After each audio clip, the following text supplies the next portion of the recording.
Oh my god, my family's crazy. Alright, so I'm gonna open this up.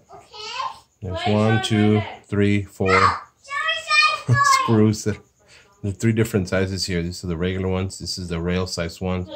And these are just a tiny little one that I really don't know if it matters or not, but you know, I'm gonna show it anyways. So that's one.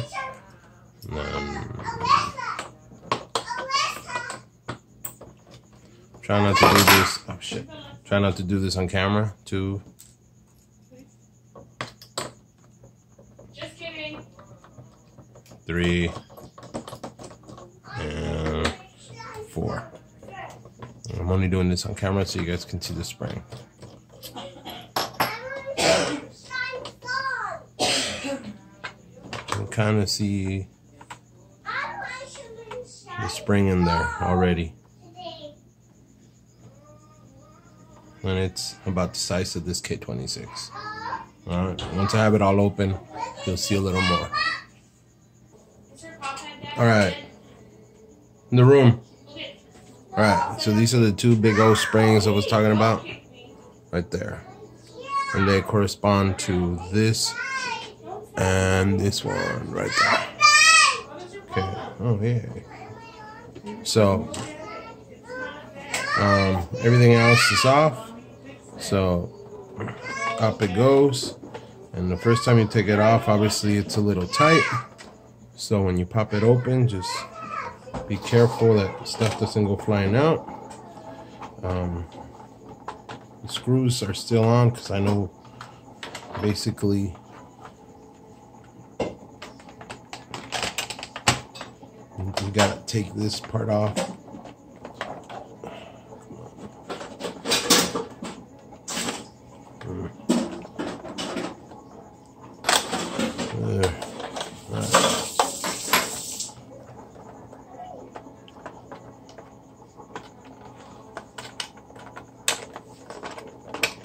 There we go. Now it'll pop up. Boop. Yay. Alright. So, here's the thing. This is the catch. It's connected to where the spring stop is that holds this compression spring, and the tube, the plunger rod will go in. There's a shape that you have to look for. If you don't, then it'll be hard to put everything back. These are all locks. Personally, I leave them on because they don't bother me. I'm not going to be double priming, so it's okay. So anyways, this thing is to deprime it. It does have a little spring on top, so just be careful, and I'll show you. There's a little spring right there. Bam. So here's the thing. This spring is pre-compressed, so you got to be careful when you pull this out. So it'll shoot out. Yep, see? Anyways, so see in there? Those little ridges or slide areas right there? The plunger tube goes in there. And this is what I mean. This is the catch. It's all integrated. So you don't have to worry about a spring popping out or anything. And it's a pretty tough catch. So when you upgrade to K26, it shouldn't be a problem. It should be a pretty quick in and out. And just so you guys can compare, this is the stock. This is the K26 I'm going to use. And I'm hoping I don't have to cut anymore. So here we go. If it pre-compresses, then I know it's not gonna be good. Yeah, I can already tell. This might not work. Let's see.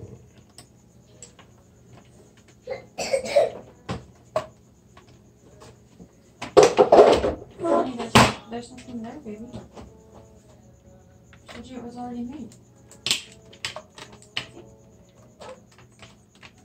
Stop, you didn't make it. Already. You didn't make it? I did. So, another way of testing to see if your spring's gonna work, should have started open with this, is you can actually compress it on the outside and it'll catch. So you push.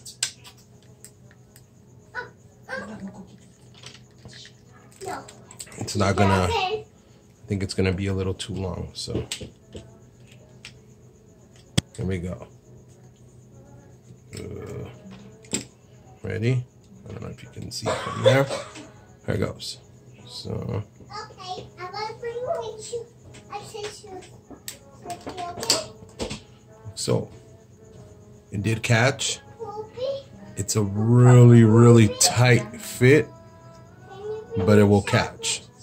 So that means that I can go ahead and actually Daddy, and yes, can I have a cheap chocolate cheetah, please? of course. Can you give me a minute and I'll go get it right now? Okay. And I'm back. So I wouldn't recommend installing it compressed, but this gives you an idea of whether or not it'll fit. And like I said, since it's self-contained, it won't go anywhere, which is pretty cool. At least I think so. So now, something to note, this is a release, a jam release. So if you're ever stuck like this and you need to reprime it, that's what this is for. You push down and it actually engages this and it releases the whole prime mechanism, and you can pull back. That's really all this does. Do you need it? Probably not. It's also a prime indicator, this, but I mean, I just leave it in there because why not? So.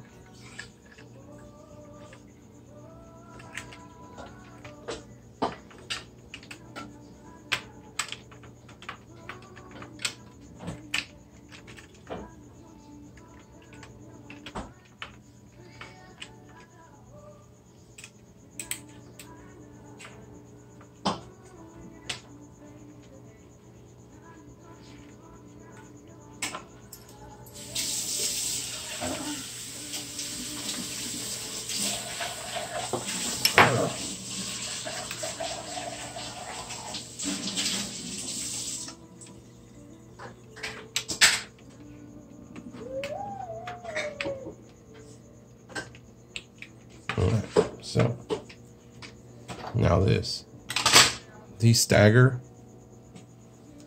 so you have to put them like this and see how, I don't know if you can see it, there's a little nub and it engages right there, and that's how they go. So you can stick these in on the back.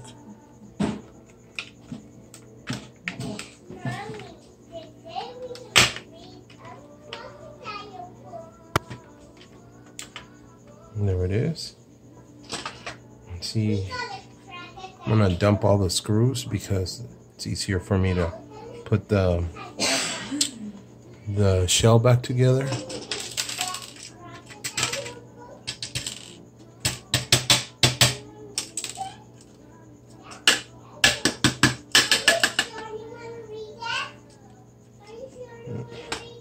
This is not the most optimal way of getting your screws out, but this is supposed to be a really quick, and when I mean quick, it was supposed to be like in and out. And that should be all of them. Okay, I'm gonna put it in. Beauty. And now when you're putting the shell back, the grips are gonna seem like they're really far apart, and that's because they are. Okay. So the other thing is, oh, okay, I didn't do it with this one. My other blaster was giving me a hard time with the prime, how to push it in a little. But now, because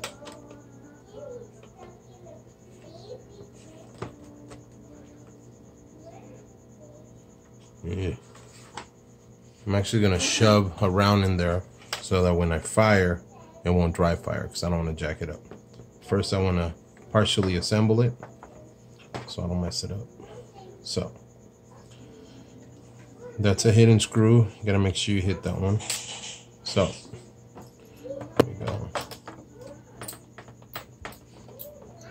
And I realize it's not the optimal angle either, but until I get some proper recording equipment, it is what it is. What can I say, guys? Okay. So 1, 2, 3. I'm gonna put 4 screws on the blaster just so that it can not fall apart on me when I pull the trigger. 1, 2, 3, 4. Okay. So I'm gonna put the top part of the slide on. Okay. Bam. So 2 end parts right there.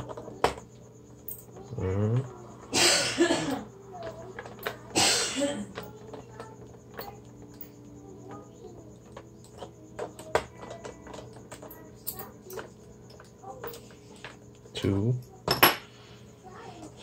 And I should have just paused it and done this, but kind of wanted to show you what this was like. Okay, and finally the last one. Okay. Okay, so I have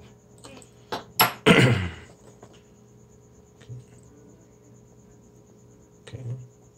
So like I said, I'm just gonna pop it in just so I have something to shoot.